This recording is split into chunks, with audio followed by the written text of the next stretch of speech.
certain types of life-saving drugs for people who are in the or in extremis.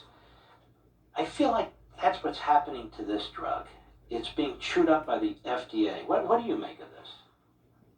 So the FDA is a very strange organization that has a history of not making science-based, rational-based decisions about its approvals.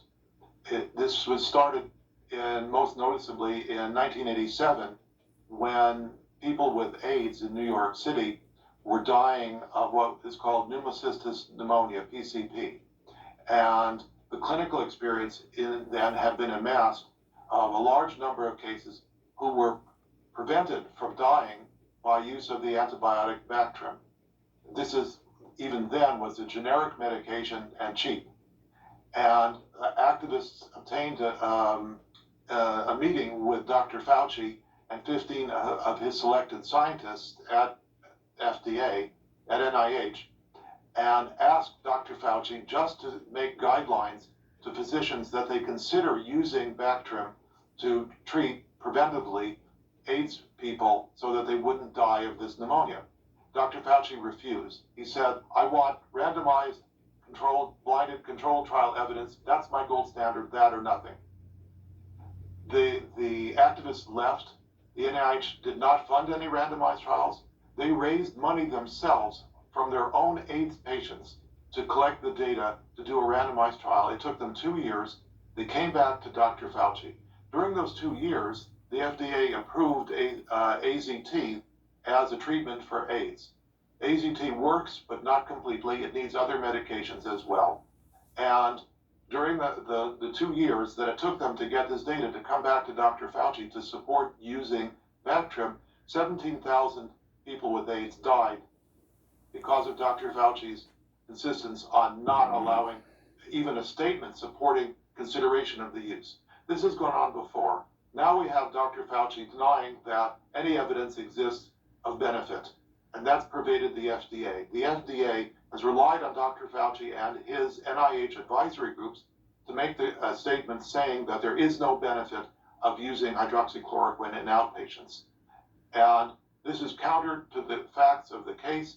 The evidence is overwhelming. The FDA has also said that there is the harm of using these medications in outpatients overweighs the benefit.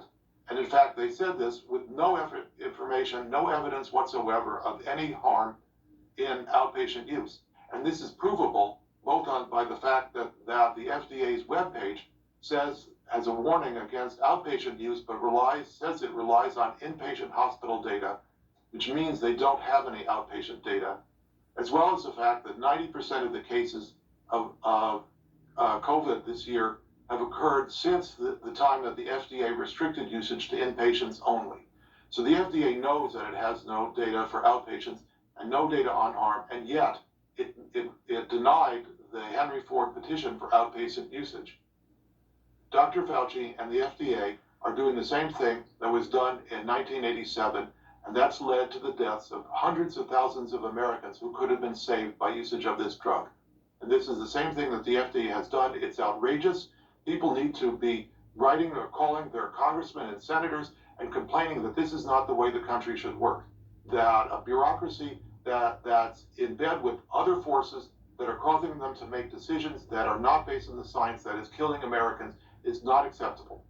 Well, at a minimum, they ought to be reaching out to experts like you and experts all over the country who have something to contribute to this. I mean, after all, it's a pandemic, and constantly going on TV and telling everybody to wear a mask over and over and over again and social distancing, that doesn't sound very scientific to me. I want to thank you, Dr. Risch, for your courage, for your insight, for publishing what you're publishing. I know that it can't be easy, and but it's a very, very important public service. God bless you.